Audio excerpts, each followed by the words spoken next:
let's go ahead and find the volume of the solid of revolution here.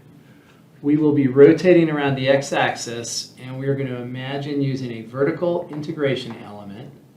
So we can imagine that as a thin vertical rectangle that rotates around the x-axis, creating a disk.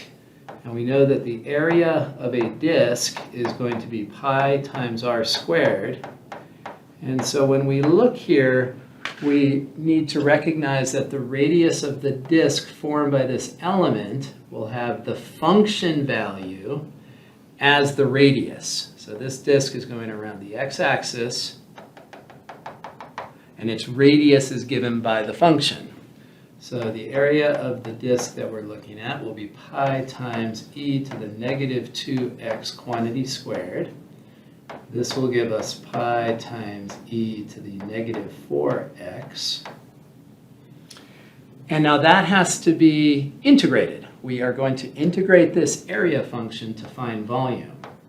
So we will integrate on the interval. And the interval we're looking at starts at 0, ends at natural log of 4. We're using this x-axis interval from 0 to natural log of 4. So there is a disk for each of the x's between 0 and natural log of 4.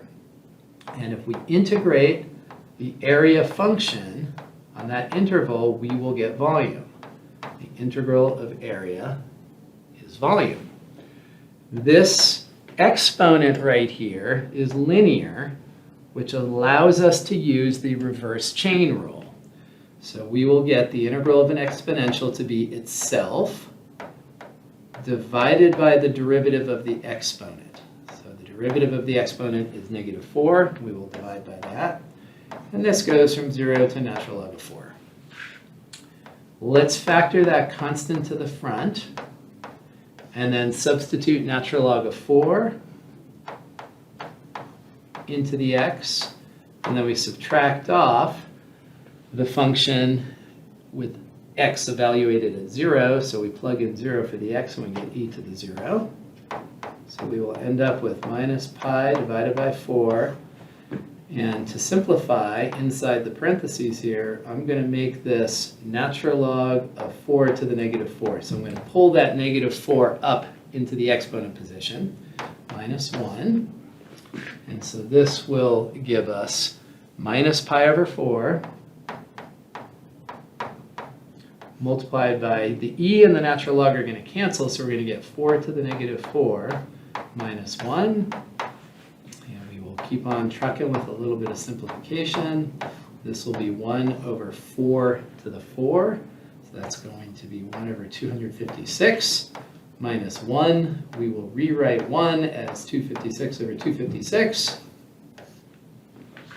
And this will give us negative pi divided by 4 multiplied by negative 255 over 256. And combining these two constants will give us 255 multiplied by pi, all divided by 1024.